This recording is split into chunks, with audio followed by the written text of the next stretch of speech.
Cool. What's up, guys? Happy Tuesday. Happy final. I don't know what this stage is of the NBA Cup, but this is the most fun day of the NBA Cup to me. We have a few scenarios we're going to go through. Huge slate. I think it's great. Nick, how we doing? How we feeling about today's slate?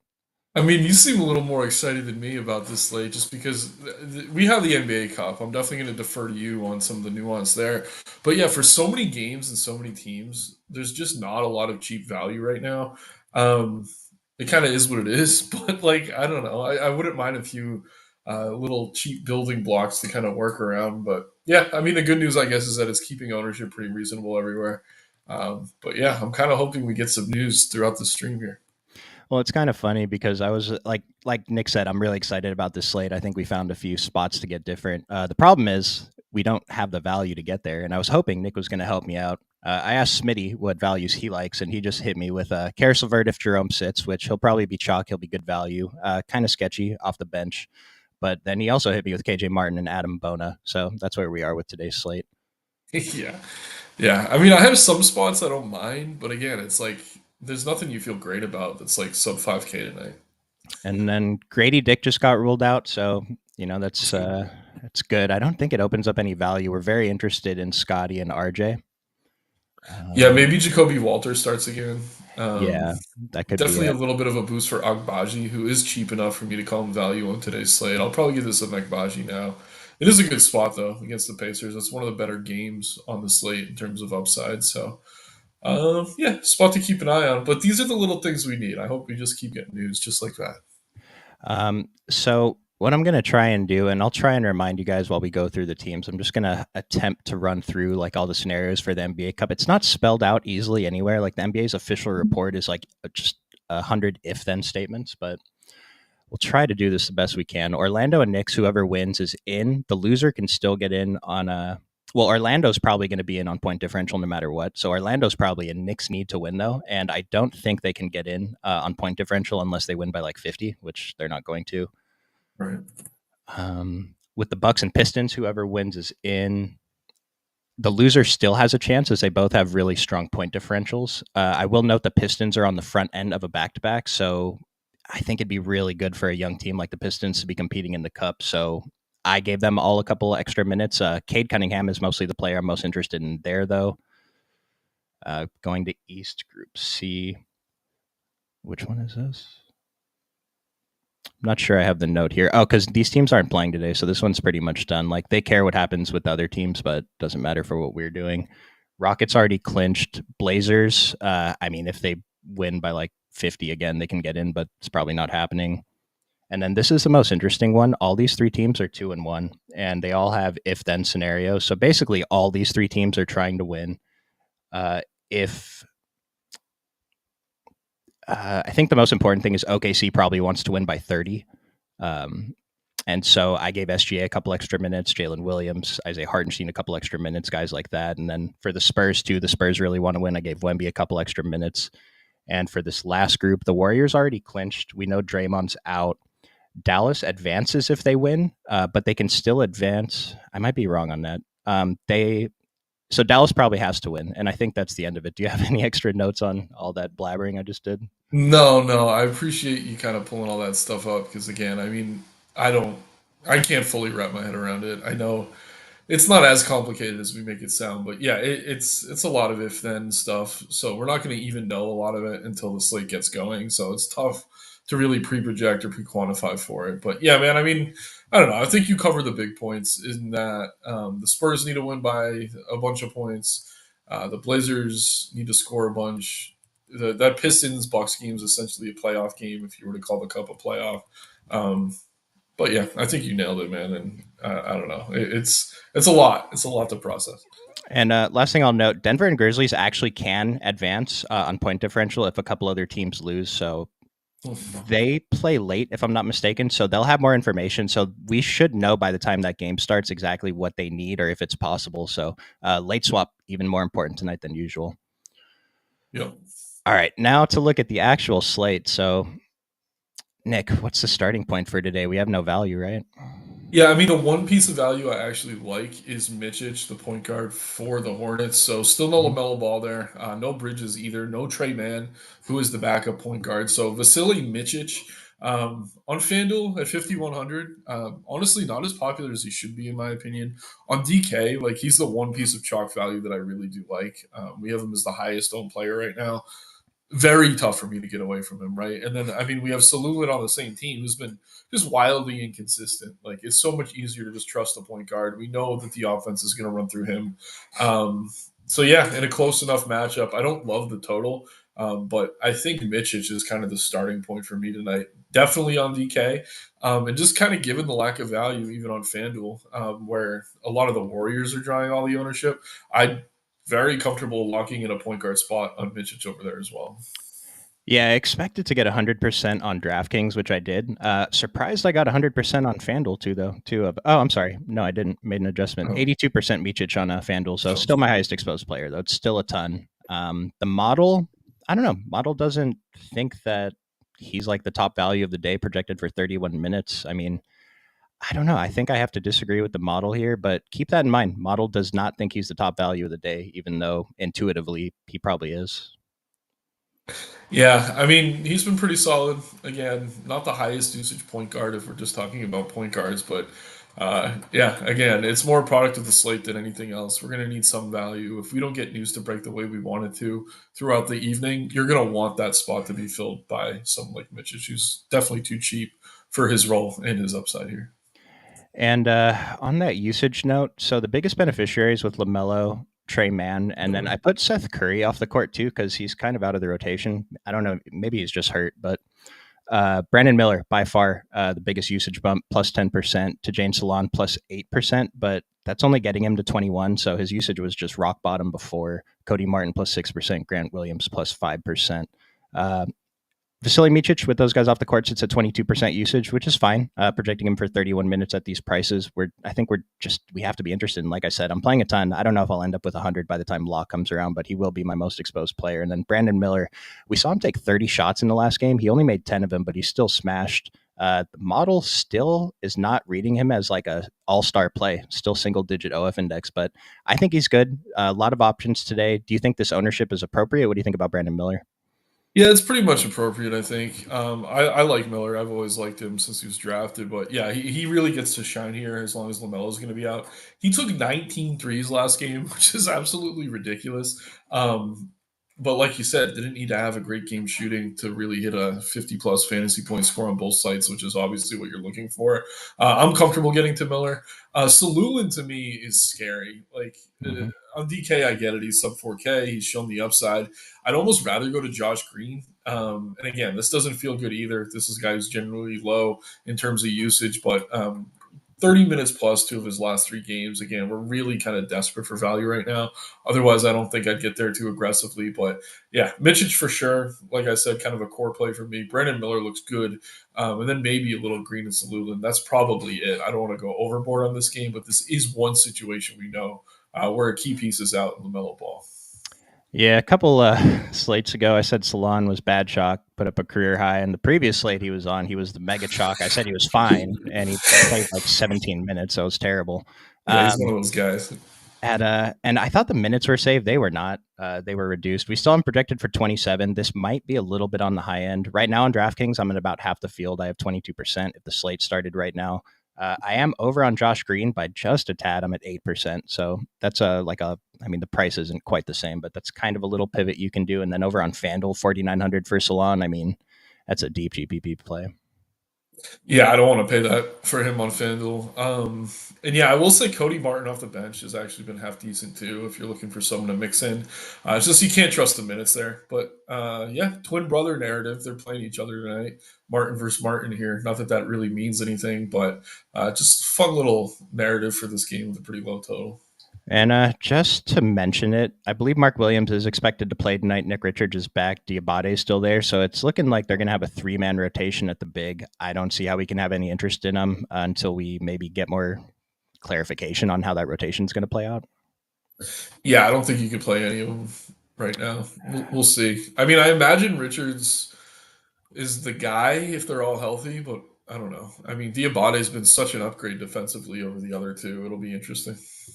And on the other side of this game, so this is the first game. If you guys saw Charlotte, guys pulling a lot of ownership, Micic, Brandon Miller, Salon, all above 30%, close to 40% on DraftKings. But on the other side, Yabusele at 10%, Paul George 8%, Tyrese Maxey 14% at 8,200 on DK.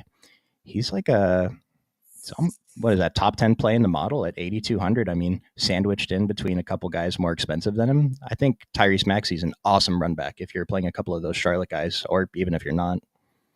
Yeah, so low total here, and with LaMelo off, this isn't going to be the same type of pace upgrade that they usually see. So I just want to keep that in mind. But I mean, the model's accounting for it. It looks like I like Maxi. I think he's a solid option. You can play him on both sides. I think he's under-owned. Yabusele's the interesting one. Last game only played 24 minutes. I think Drummond was active there though, so he should be a little bit safer to push 30 as he had been in the past with Embiid out. Um, but yeah, the other issue, I guess, is that Charlotte isn't huge, but with all these centers coming back, maybe they lean on him a bit more here. I know you mentioned Smitty pre-show has some interest in Bona. To me, I don't hate it, but I don't think you can project him for even 20 minutes. So yeah, Yabusele to me, I'm a little bit surprised he's not more popular just because we are lacking value. Yeah, completely agree with that. And I will say, KJ Martin and Adam Bona, like we're joking, or I should say we're having fun with it. But if you get a couple percent, I don't think it's terrible. No.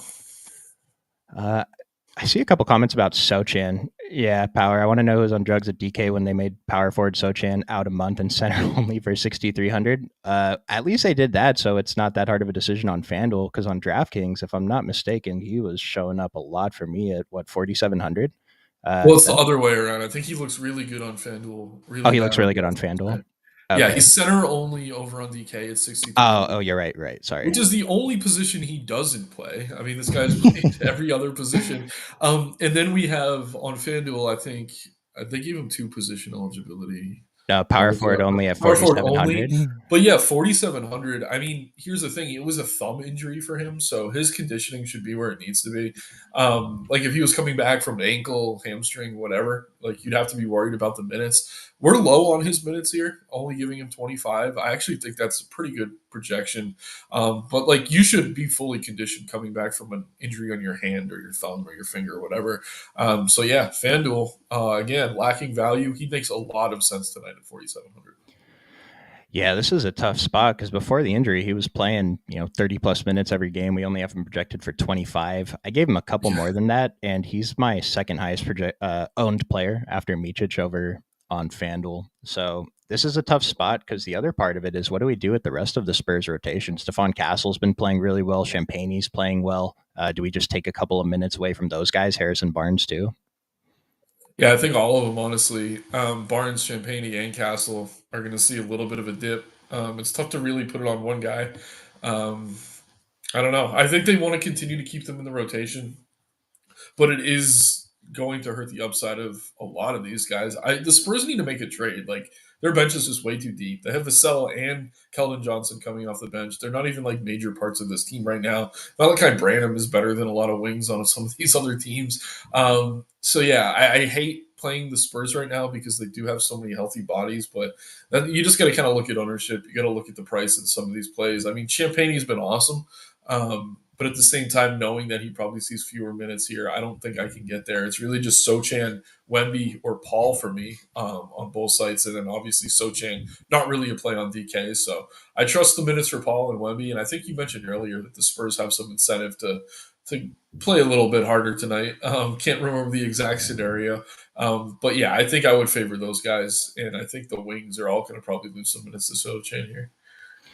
Yeah, if Spurs win, they win. There's no if then with them. It's the other two teams that matter. So Spurs definitely care about tonight's game. I saw another host on YouTube mention that this could be the biggest game of Wemby's career, and I don't know how we can disagree with that. He's projected for under 10% ownership on both sites. This is one of the spots that I'm taking a stand on. I'm well over this 8% on DraftKings. It's harder to get to on FanDuel, but I'd still like to try and get above this 3% if I can. And then, like Nick mentioned, I think Chris Paul has the second safest minutes after Wemby. Yeah, and I like the one we call for sure. I mean, whether it's his most important game or not, I don't really know or care, but it's a good matchup here. Still no Nurkic, and Nurkic is going to be out a little while for the Suns now, so this matchup gets a lot more favorable against Plumlee and what's the other guy? Ego Doro.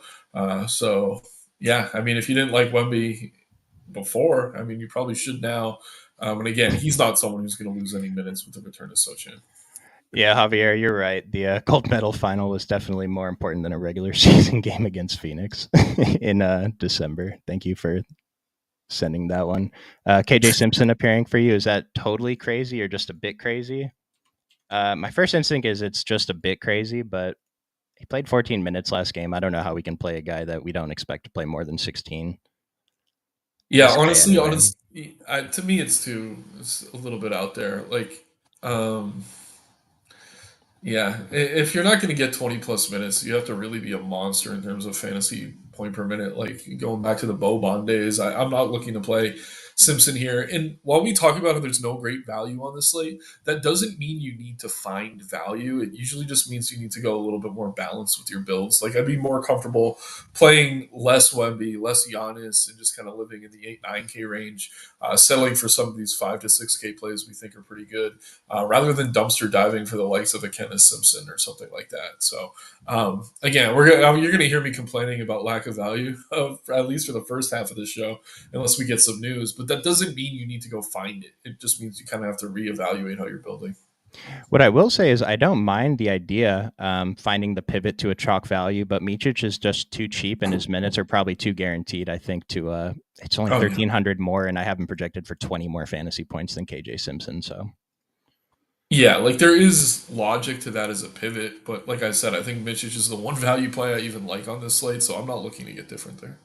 And Power, I see your comments about Dean Wade, Caris LeVert. We'll get to that in a moment when we get to Cleveland. I wanted to go to the other side of the Spurs game with Phoenix because I'm getting a ton of Mason Plumlee. That's like one of the spots that I think is good value on the slate. This ownership is uh, off by like 30 or 40%. I love Mason Plumlee, assuming that he's starting. Don't see why he wouldn't. We only have him projected for 21 minutes. I'd like to project him closer to 24, 25. What do you think about him and the rest of the Suns? Yeah, so Plumlee's interesting. I think the field is afraid to go there because of the last 2 games they're seeing the minutes. But against Golden State, like they hardly even run a true center. Like obviously you have TJD and Looney there, but they're just kind of I don't know oversized stretch men. And then against the Nets, kind of a similar situation there. So if you're looking at game logs, you're going to see Plumlee playing 15 minutes a game. It's not going to feel good. But tonight against the Spurs, where they do have Wemby, where they are bringing in Zach Collins off the bench. I think this is a good spot to see Plumlee get back to 24, 26 minutes. And if he does at this price, he's way under owned. So I'm with you, man. I like Plumlee a lot here. I'm not shocked that the field isn't getting to him more, but at the same time, I think it might be an error on their part, just kind of overreacting to 2 games against smaller front courts. Yeah, and Oso was on the court. It wasn't Royce O'Neal playing those 5 minutes to close that Yeah, last game, right? So they had a center on the court. They're going to need a big man on the court against Wemby. I agree with what Nick said. I'd like to see this minutes projection update. Maybe it won't before the stream ends, but that's why you should sign up for occupyfantasy.com. It's a little $7 a week. It's $1 a day. Gets you access to our models for all the sports, daily plugs for NFL, college football, MMA, and yeah. So love that. sorry, just kind of froze for a second there. I was looking at Devin Booker and KD. I'm kind of more interested in Devin Booker a little bit, but KD still seems a little underpriced on DraftKings, and I don't think he's on any kind of minutes restriction. He played 36 even with that blowout last time. Yeah, I mean they look okay. The issue is Beal's back tonight. He missed last game, kind of limited the 2 games before that. Not that I want to play Beal, but it's enough for me to not want to pay a premium for Booker or KD. I mean, the good news is they are sub 9K. It's a pretty good spot. I'm fine getting to them, but I think there are plays in that range I do prefer. Nice. And I want to get to this Cleveland because Karis LeVert might end up being a big piece. We'll have to see what his ownership updates to. So with Dean Wade in, Powers telling us that that's going to hurt Karis LeVert's upside. With Karis LeVert and Dean Wade on the court and Ty Jerome off the court, Karis LeVert has a 19% usage rate. Dean Wade, 10%, but we knew that already. So Karis LeVert, it's pretty low. Granted, a lot of those minutes are shared with Donovan Mitchell, Darius Garland, Allen Mobley. But he's going to be sharing the court with those guys whenever he's out there tonight. So I don't know. What do you think about Karis LeVert? I mean, as far as the player goes, I'm a fan of Karis LeVert. Always have been, like dating back to his time with the Nets. But the issue with him coming off the bench, he's super hard to project. Like even when other guys are out, like it doesn't mean that they're not going to give more time to Okoro, Niang, Dean Wade coming back. He's going to cut into that as well. So like I don't know. I'm fine with Levert. I think earlier today he was a little bit more popular. Now it seems reasonable. But this is kind of a play where maybe I match the field and just move on. I love the matchup, but it's tough to really get excited about his minutes. They just haven't been there. And Cleveland and Washington are both eliminated. They don't care. This is maybe the second highest spread we've seen all year. So I'm about comfortable with projecting blowouts here because I'm getting ownership to these guys. I don't mind getting to Cleveland. Evan Mobley showing up with a higher OF index than Donovan Mitchell again. Jarrett Allen with a double-digit OF index at a misprice on DraftKings. Darius Garland even at a double-digit OF index. But on the other side of this game, Cleveland, just lost my train of thought. Washington. What do you think about these ownerships, man? This is a big spot. Yeah, I mean, no Kuzma is the big thing first and foremost. So obviously that's going to provide a little bit extra usage for some of these guys, a few extra minutes for maybe someone like Sar. But yeah, I don't know. Like if they're going to be popular, I'm pretty comfortable getting away from it. Cleveland, really good defensive team. I know the total's high here. Spread's super wide for a reason. Um, the Joval one's interesting to me because I think they need him against this huge front court like Allen and Mobley. One of the better defensive front courts, one of the more sizable defensive front courts in the NBA. So you would think logically that Joval would need to be leaned on more here coming off a game where he played 30 minutes. That was the first game he's played 30 minutes in, I think, a month against Milwaukee. So I don't know that we can count on it. I like him, but at chalk, I'd probably get away from it. I actually would rather pay a little more to use him on FanDuel, where he's only 7% owned, than play him at near 40% on DK, just knowing that he has such a wide range of outcomes here. That's my problem with him is that he played 31 minutes once this season, and Right. I don't have it up on my screen anymore. But the other sites, at least one of them was projecting him for 30. We have him for a much more reasonable 24.6, which is what I'm comfortable projecting him at. And at that minutes projection, I'm not getting that much on DraftKings. And Smitty asked me a question earlier. If Joval scores 30 on DraftKings, how happy are we with that? I mean, it depends what the rest of your lineup does. Like, that's not going to kill you. It's not going to sink you. It's definitely not going to carry you up a leaderboard at 40%, but it would really depend on everything else. I think you're pretty neutral if he scores you 30.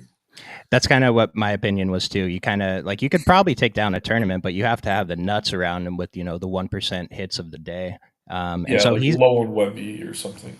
Yeah. So he's a good play. I don't think he's the best center play on the slate, and I'm not saying it's Mason Plumlee either, but I'd like to spread out the center ownership. There's a lot of centers playing today, and the minutes are just too volatile, I think. Totally agree. How are we approaching our pay-ups, Wemby, SGA, and Luka versus more balanced? The problem is we don't have the value, but Nick, how are your lineups looking right now? I mean, SGA's been awesome, and this is as good of a matchup as it gets for guards right now. I love SGA. I know he's going to be more popular than the other payups, but he's kind of easier to get to, too. He is cheaper than Luka, Giannis, Jokic, Wemby. So SGA, I'm very bullish on, and will continue to be. Luka, I mean, if Kyrie sits, you're probably going to want to get to a little bit. Again, they're just so expensive, all these guys are today. Giannis, fine, under-owned. Wemby, fine, under-owned. Jokic is only on FanDuel. You can't even use him over on DK. So I think of these guys as I do usually when they're low. Like you want to mix them in, but you're taking risks playing some of these ugly value plays in getting to them. So like I said, I'm a little more comfortable going balanced today. I will say SGA is someone I want to be over the field on. But to get over the field on multiple 12K plays, it's almost impossible unless we get more news. Yeah, mostly on the same page. I tried very hard to get over on Wemby and SGA. On SGA, I'm sitting at about 35%, double the field on DK, gave him a ridiculous projection. Like I said, they have to win by 30. I'm not saying he's going to be playing if there's 2 minutes left and the score's like, by 28 points, whatever. But gave him a boost. I think he's under projected. And then Wemby, yeah, I tried really hard and I got 22%. So there you go. Yeah. Top FanDuel cash plays. We'll just go ahead and sort by ownership. Kuminga, Mathurin, Sochan, Jalen Williams, Derek Jones, Scotty Barnes. This looks gross for cash, dude. Yeah, and that's why I said again, I think you want to go balance today. Like Kaminga looks so good on paper. I am terrified of the minutes. Kerr, he has a short leash on Kaminga. Like they kind of have a love hate thing going on. Like he had similar with Poole. Like when he's playing well, he'll let him run. When he's not, he's very quick to pull him off the floor. So at chalk, like I am not super comfortable with that. I'd rather get to Wiggins if I could find the 700. Andrew Wiggins probably my favorite play from the Warriors tonight. And then TJD I know has power forward eligibility. So you're going to get some of him over on FanDuel, but kind of a similar situation with Kaminga. These young players, I mean, Kerr's not afraid to try to teach them a lesson, NBA Cup or not. I don't think that necessarily matters. So, Sochan on FanDuel, mispriced. Hopefully he starts. If not, I still think you can go there. I think Wiggins is good. You could build around Mitchich. I know that point per dollar, he's not going to look anywhere near as he does on DK, but this is a guy who does get blocks and steals, which obviously boosts him a little bit on FanDuel. I don't know the many projections are kind of accounting for that upside in his projection. So I don't know. I'm starting with Mitchich. I'd probably have Wiggins, Sochan, but Kaminga as chalk. Like, ugh, dude, it's really gross. Again, I'm just trying to find something in the mid range where you're comfortable more than anything with a lot of these positions. And for such a big slate, it's crazy because usually we have a few like quote unquote free squares or close to it. There's really none of that on FanDuel tonight. Yeah, I don't know if our these are going to update. I expect these to update dramatically by the time the slate starts because I kind of thought Buddy Heald would be chalk, and he's not showing up at all here. No, And I, then I'm going to counter you on that. I don't think Buddy Hield's going to be chalked just because no, he's been shooting terribly and coming off the bench. He's not playing more than 25 minutes a night. So, like with Draymond out, I think that's more minutes for Kuminga, TJD. In a bad kind of scenario that plays out, maybe Looney gets more time here against Joker. I don't know that it's going to benefit the wings as much unless we get news that Curry's out. It sounds like he's probable, aka good to go. So, um, yeah, I don't know. I'm not surprised necessarily. Maybe Kyle Anderson is someone you can mix in. But mhm. again, I'm saying these names not because I like them. I just think they're more likely to get extra minutes than Heald is. I'm going to hit you with a couple scenarios. This isn't my idea. I was watching another host earlier, but that Jonathan Kaminga doesn't even start. They start Kyle Anderson because he most closely replicates what Draymond Green does. And then maybe if they want to start Kevon Looney versus Jokic. So regardless of what you think is going to happen, I think the point Yeah. I'm trying to make is just that we have no idea what Steve Kerr is going to do. And so whatever you can swap into, and this is only on FanDuel, thankfully, we only have to worry about it over there. We're probably just going to have to make those swaps when we get a starting lineup. And Steve Kerr said something about cutting down the rotation. We'll have to see if that's actually true, though. So maybe they're only going to play 10 guys a game now, and we can start to target these guys a little bit more. Yeah, I think if Pod starts, you could go to him. Like I said, Wiggins is easily my favorite Warrior tonight just because his minutes have been the most consistent. Any chance Tim Hardaway hits a shot tonight? It's 50-50. He either does or he doesn't. Yeah, I mean, I don't know. Again, we're looking for value. We know he's going to start. He's cheap.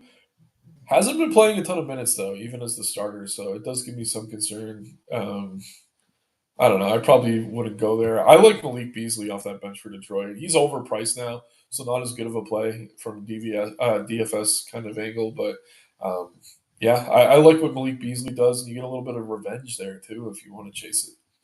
I'll mention Ty Jerome just got ruled out. Andrew Nemhard got ruled in. On Nemhard, real quick, he played 15 minutes in the first half last game, then did not play in the second half. So I don't know if we can consider him for DFS. I know he had a monster game, but just how Yeah. many minutes he's going to take away from everyone else.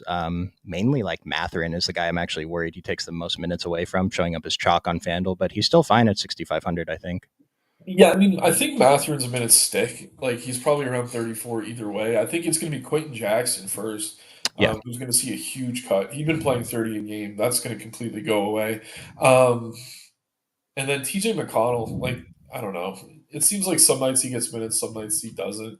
I think they're more likely to make sure Matherin gets his 30 plus than TJ's going to get his consistently. But really, what it does, it kind of takes Quentin Jackson out of the rotation.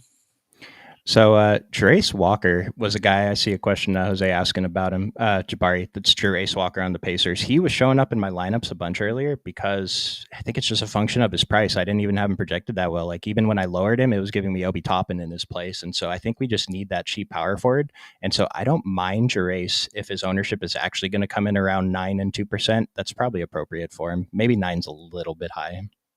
Yeah, I don't think it's crazy. I don't know. When I talk about the Nets, I kind of talk about them the same way. It's like we don't know what they're going to do with these young players off the bench. If someone gets hot, they might get extra run. Carlisle's very much kind of a hot hand type of coach. Like if Jerace comes out and looks good, maybe he gets going. And you're going to want him at that price. But if Toppin comes in and he's looking really good, or Furphy or one of these other young guys starts to have a good game, that could cut into Walker directly. So he's risky. I know looking at the game log, it looks awesome. Seeing like, oh, he's pretty much 10xing his salary every night.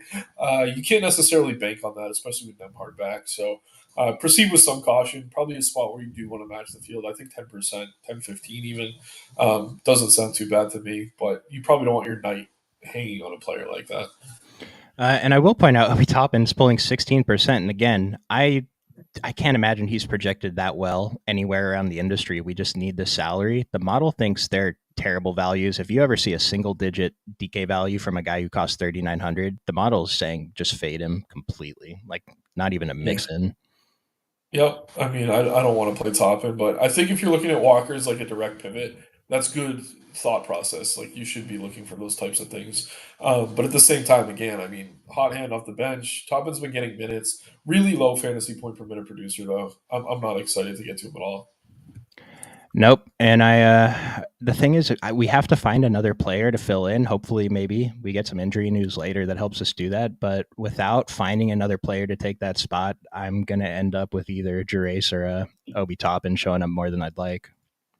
Yep. And there is a value play I do want to bring up. I Mhm. thought he'd be a little bit more popular. It seems like the field's starting to catch up. Cason Wallace today, he's guard eligible, so obviously you can't play him at forward. But this game locks 30 minutes later, so if maybe you don't get the news you want then, and you're looking for some value, I think Wallace could be more popular than he is here. Again, the Thunder maybe need to win by 30 points or something like you said. But three straight games we've seen him go over 30 points. Much better defender, in my opinion than Isaiah Joe at this point, and I think OKC's kind of realized that, and we're seeing Wallace get those minutes more consistently now. Uh, so yeah, Case and Wallace for me, I'm going to be way over the field on both sides tonight. Doesn't feel great where he's point guard only on FanDuel, but again, I hate so much of the value. A lot of the value that's drawing ownership, like the top ends of the world, I just don't want to play at all. I think Case and Wallace is someone you should probably be mixing in.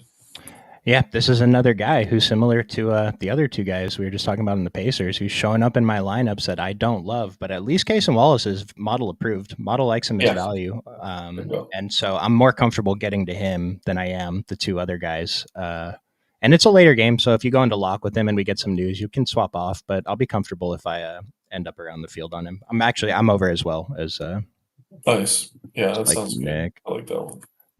Um, I got a couple other forwards just before I forget. So yeah, if you don't want to go to the Pacers, Chalk, I want to take a look at Memphis here. Brandon Clark projected to start at center. I mean, if he's starting at center again, the minutes haven't been where we want them, but they're better than they've been. I mean, as stupid as that sounds to say out loud, 4,400 on DK, 47 over on FanDuel, has power forward eligibility. Fine getting to him. But then Jalen Wells, if he starts again, and I don't feel good about him at all, but no one's playing him, and he's just as good as these guys that are drawing ownership for Indy or some of these other teams. So Jalen Wells and Brandon Clark, two value pieces I'd be mixing in for Memphis here for sure. I can say that I have 0% exposure to Memphis outside of Jalen Wells. Also a model approved value. And then Brandon Clark, model approved value at his price. Love it. Does it make sense to limit Charlotte and Toronto to two players max per lineup? So a lot of the time my answer is no, even on a big slate. But scrolling through my lineups, I don't see a single one with more than two of either from anyone on those teams. I'm not even getting that three combo from Charlotte with Solon, Micic, and Miller on DraftKings Yeah, I mean, anymore. I want to be under on Salulin, but the others, I don't know. I don't know that you even need to set rules. Like if you're optimizing and finding that you're getting too much, then yes, go ahead and put that cap on. But I don't even think that it would necessarily force you into those scenarios, like you said. Yeah, Yeah, because if I'm getting more than two Charlotte players or more than two Toronto players, it's only a couple times, and I'm probably okay with it in my set of 150. Porter Jr. value. He was with the G League this morning. I believe he will be available for the game tonight. Let's refresh and see if we gave him any minutes. It's just tough because the like Darius and Donovan are still in and Karras is in now, so I don't know where the minutes for Porter Jr. Like, I wouldn't do it. there's just no ceiling there. Yeah, we don't even have projected for 10 minutes. Maybe the model's still crunching. I don't see us projecting for more than like 15, maybe if the model's like really crunching that hard. But it's going to be a little bit too deep for me today. Yeah, I know we like him because of what he's done in preseason and things like that, but you just can't project him for any minutes with this Cleveland team being healthy. I And mean, and I know they're not healthy. I know Jerome's out, but again, they don't want Craig Porter running much offense. I don't think right now. Agbaji or Salon on Yahoo. Thug, and here's the Yahoo values. Kason Wallace, top of value. Yabusele, Micic, Jacoby Walter. Agbaji showing up pretty high. Salon, still good value on Yahoo, $14. I like Agbaji. Yeah. I was going to say, yeah, I'm just going to side with the model here. Slight edge to Agbaji. And yeah, I mean, all the talk or all the crap I'm talking on Salulin tonight. I mean, he could go back to what he was doing a couple games ago, where he was hitting 25 to 30 fantasy points and looked like a great play here. It's just with so many pivots, like of mediocre value, it's just very easy for me to not get to a 38% owned player like that who has such a wide range of outcomes. Miller Barnes is potentially the most optimal play on DK. I I don't like know what. both. Yeah, I Yeah. like both. I was gonna say I don't know what like the optimal percentage looks like from other sites that have that, but I can just tell you that Scotty Barnes is much higher on the model, and 8,300 is much more of a misprice than Brandon Miller at whatever 8K price that he's at. Yeah, I think the 8,000. prices are almost flipped on FanDuel, but yeah, on DK, 8,300 for Barnes, like that should be a core play for sure. And like I said before, if you're not getting to those super expensive plays because you don't like the dirt cheap value, like building around the Barnes and the Miller and maybe getting one like kind of expensive point guard in there, um, you're in pretty good shape going with more of a balanced build this evening. Yeah, Barnes is my third highest exposed player on DK right now in about half of my lineups. And then I'm getting RJ Barrett 30%, so a little bit over the field on DK. 7,900. We saw him blow up for like 50 something fantasy points in the last one. Really good game environment versus Indiana. So I'll have interest in RJ Barrett too at half the ownership. Nice. I don't mind it. And as we think we mentioned, Jacoby Walter probably starting again. Very strong DK value projected for, actually, he's pulling some heavy ownership now, 18, 23%. But he's 4K on both sites. And like we've been talking about all show, we lack the value. So we don't love him, but he lets us play the guys that we actually want to play. Yep. Let's see. Nick, how much does the over under or the team's implied points play into your player pool? Haven't really heard any talk about those topics when looking at players. Real quick before I let Nick answer, I'll just say the model accounts for that, so it's Okay. included when we talk about these values. Yeah, exactly. I mean, if there's a game with a high total, it usually means the teams are high paced. You're looking for pace more than you're actually looking at the total, but Vegas knows all this stuff going in. They're not just putting these numbers arbitrarily.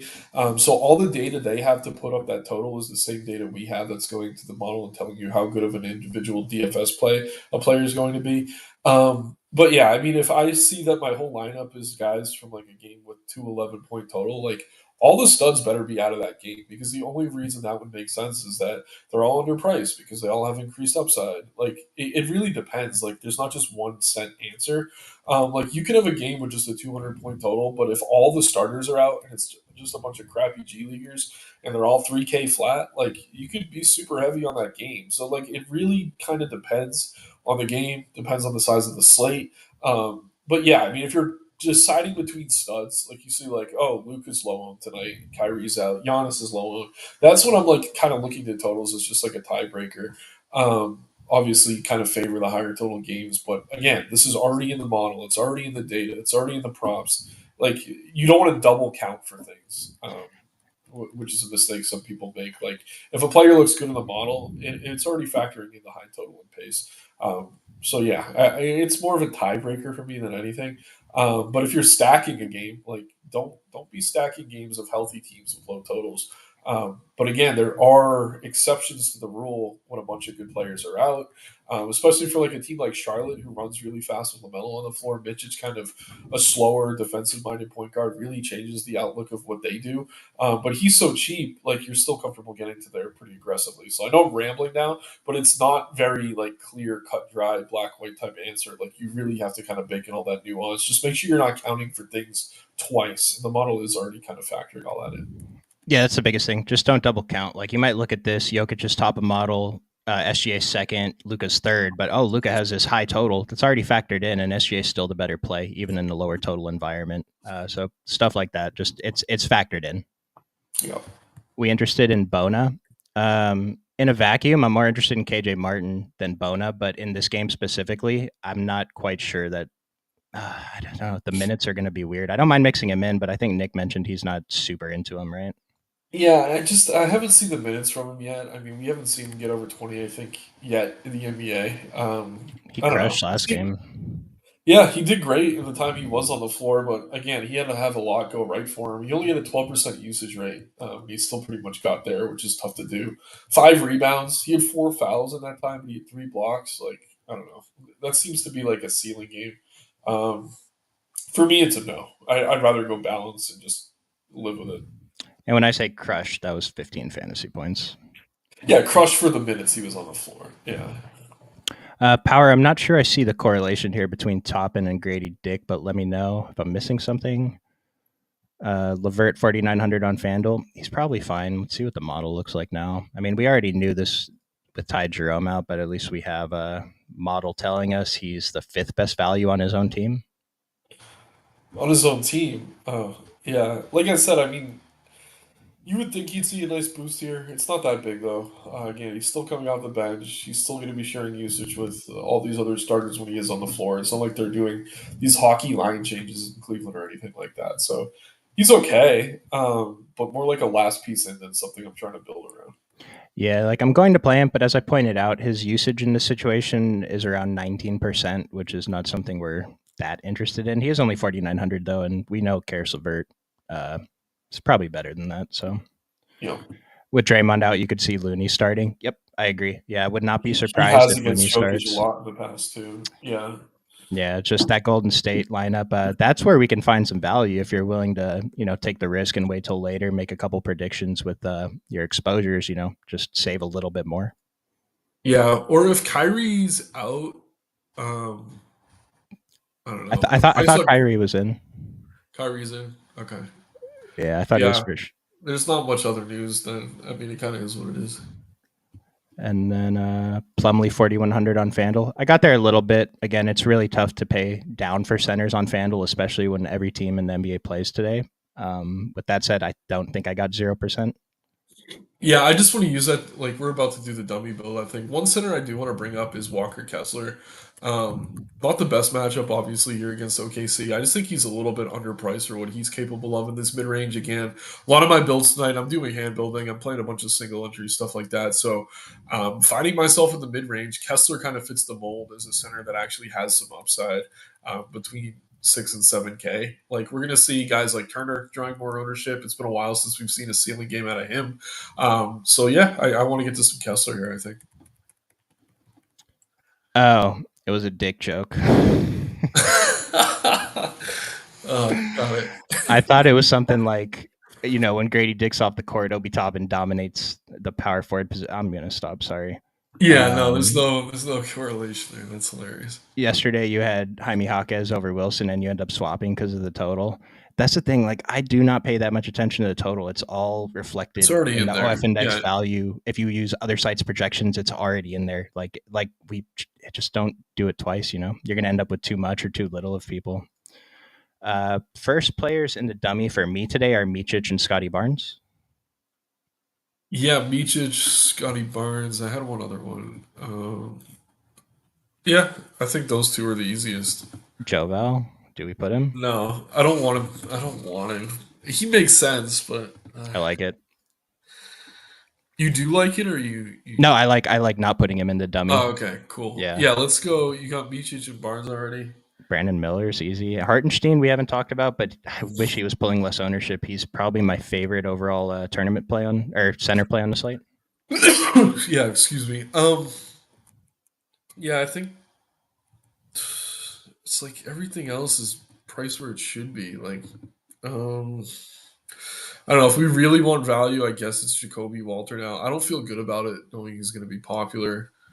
It's model Case of approved at Wallace. least. Yeah, we could do case on Wallace, and then someone else just caught my eye here. Tyrese Maxey. Oh yeah, I like Maxi. And then we probably go with one of, and I don't really have a strong lead of Clark or Wells from Memphis. Clark or Wells. Let's do. Well, let's see which position we need. Who was the other player I just said I was putting in here? Kason Wallace and Tyrese Max. Tyrese Maxey. Good job.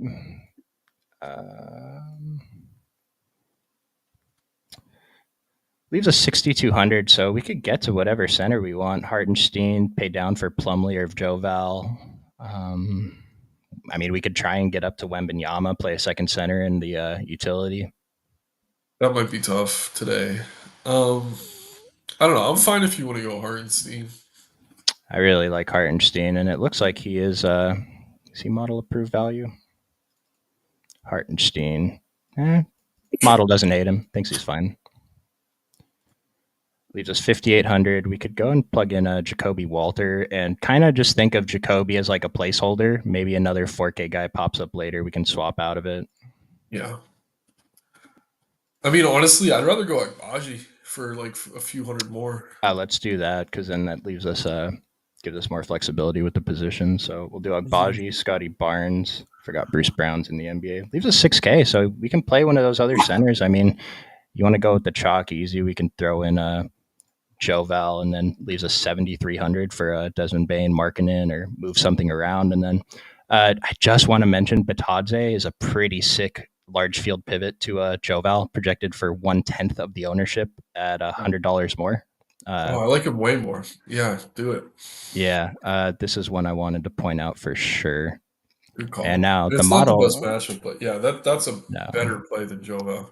Yeah, because Batadze's minutes are projected pretty low, so he's not going to show up in optimizers. We have him at 27. I think that might actually be a minute higher than the rest of the industry, but I added 2 minutes to him, and I'm getting a few percent. It's just Joval 34 versus Batadze 3. Like Joval still has the edge in DK value, but this should not be 10-1. No. Let's see. Make sure we get some questions. Great stream. Appreciate you. Oh, Smitty. He's in the Discord. Get another good view on the slate starting about right now. Instructions are in the description below. Brogdon's price seems pretty low. Nick, thoughts on Brogdon? I like him, actually. Yeah, I don't mind it. I mean, the thing with Brogdon, we're always worried about the minutes. He did finally get to 30 against his former team. He's okay. I'm not loving the price increase, if we're being honest, but he's not a bad play. Any final words before we get out of here? Joval is starting. Sorry to cut you off. Who is KJ Martin? No, Joval. Joval and Sar. They're going double big. Nice. Saw Power just said KJ Martin starting as well. Martin's going to become great value. But yeah, just keep an eye on lineups. Maybe we don't get the news we want tonight, but like you said, maybe Kerr mixes things up. Maybe some of these coaches do some weird stuff. That's where you're going to find your value if we don't get some injury news. So yeah, keep an eye on lineups. If guys aren't ruled out, that's kind of the second place to look. We're going to lose some money on KJ Martin tonight for sure. But let's see what Smitty thinks. See you guys. Thanks.